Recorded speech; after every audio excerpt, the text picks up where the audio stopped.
So when you build your aspirations and your motivation and your discipline off of whether or not it'll make you happy or whether or not it's making you happy in the moment, you limit yourself severely because you are built to endure a lot. Fight.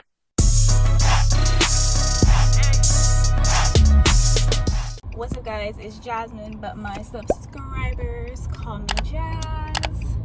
I am leaving Target right now, and I just wanted to talk about something that I was thinking about the other day. I saw this post, and it was basically saying, like, stop chasing happiness, but we're not meant to just do what makes us happy. And it was Christian related, and I do identify as Christian, but even if you're not Christian, I feel like this is like something that somebody else can relate to.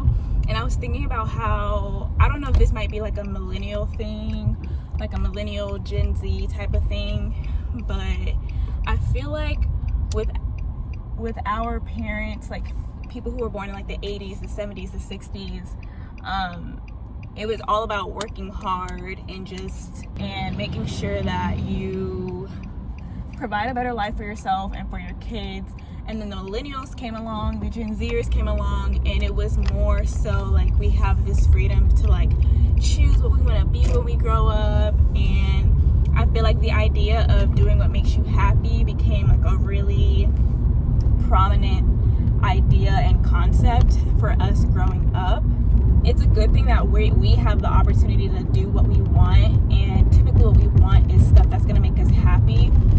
But I feel like it also handicapped me personally in the matter of when I'm pursuing something and I don't feel happy by it, or like I feel like it's too hard, or it's just like I have to do stuff that I don't want to do.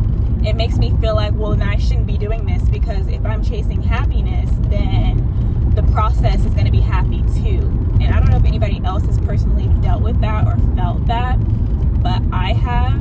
And seeing that post made me realize, like, you weren't meant to just chase happiness.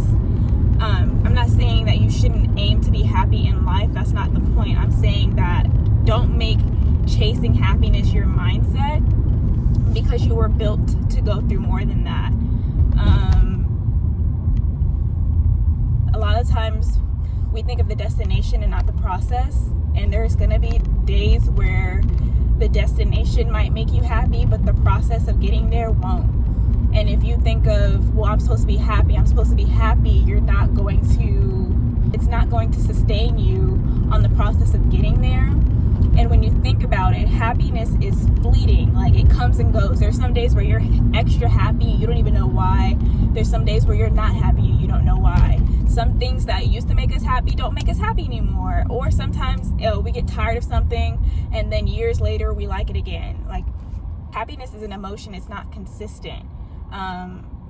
So when you build your aspirations and your motivation and your discipline off of whether or not it'll make you happy or whether or not it's making you happy in the moment, you limit yourself severely because you are built to endure a lot. And then taking it into like the Christian perspective, and even if you're not a Christian, I feel like this is like something that you can truly benefit from. You were made, I want you to think about this, right? When they make, let's say you have a MacBook and something goes wrong with it and it's not working the way it's supposed to, and you take it to Samsung, they have an idea about computers, but they're not the manufacturer, so they don't know exactly what your computer can and can't handle, so they don't know the right way to fix it. Their advice might be useful, but their advice might not be tailored to you. So when you're listening to people around you saying, just do what makes you happy, those people didn't manufacture you. They don't know what you were built for. They don't know what your purpose is. When Apple releases a new iPhone, they tell you this phone is water resistant up to a meter of water. It tells you what it's built to go through. It tells you what it can and can't handle. So when it comes to your advice, the advice you seek from the world, for the Christians out there, turn to people who are rooted in God, because God is your manufacturer. God knows what you were built to go through. He knows what your purpose is. He knows what you can and can't handle. And the people around you who are rooted in God will recognize that in you, and they will give you the proper advice. And even if you're not a Christian, find people who are going to encourage you to do things that are going to be hard for you. I have a friend, Mira. She's not necessarily a Christian, but I was talking to her the other day about my job search process and how I was nervous and kind of scared to apply to a job because I didn't know if I was going to be able to handle it. And she still encouraged me. She uplifted me. She was like, Jasmine, you've been so organized and so hardworking. You're definitely going to be able to handle it. It's something that you're going to be able to learn and grow through.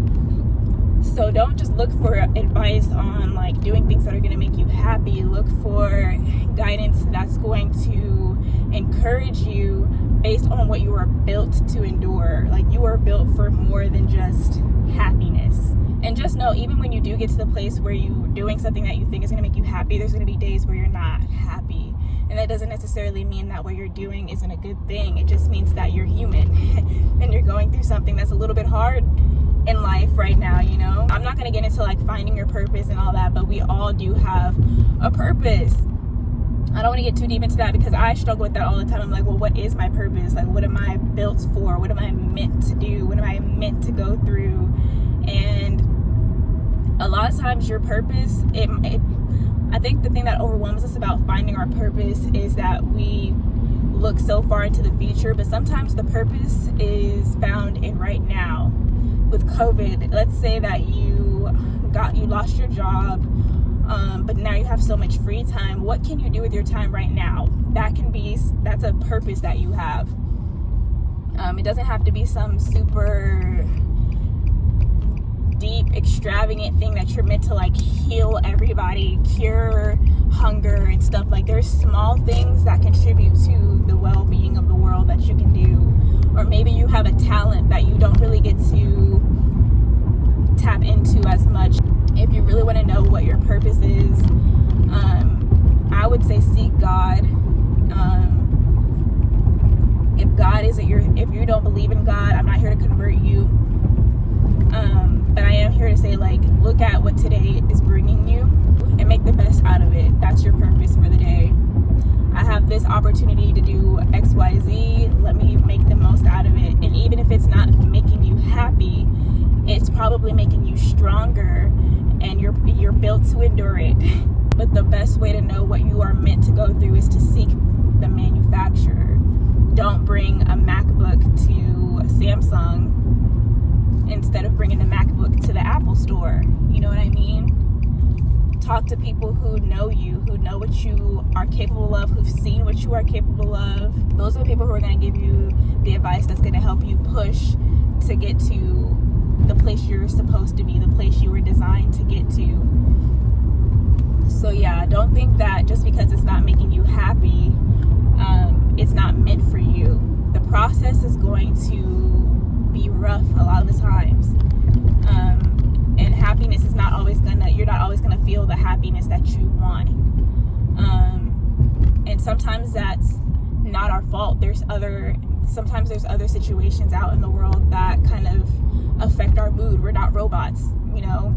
We do have control over our happiness to certain extents, but sometimes we just ain't feeling it, you know, and that's okay. I'm not saying that you shouldn't want to be happy. That's not the goal of this video, but I'm saying that don't take hard times or discouraging moments as signs that it's not meant for you. If you've ever dropped a phone in the water and taken it out and it wasn't meant to go in the water, it doesn't act right. So, but if it's water resistant and it can handle being dropped in some water, it'll still function properly after being dropped in the water. So another thing that you should do is be self-aware of when you feel like you're not acting right. I just went through something and now I'm not acting right. That probably wasn't meant for me. Those types of things, be self-aware. You have to be self-aware. You can't just be like out here doing whatever because happiness is your only guide. happiness cannot be the thing that guides you in a world where there's so many things that are going to take away your happiness, whether you like it or not. Like, you have to have a mind that's above it. Hopefully this makes sense. I'm going to edit this to the best of my ability so that it's not all over the place, but it's not my typical videos that I wanted to make, but it's something that I really wanted to talk about because it's important.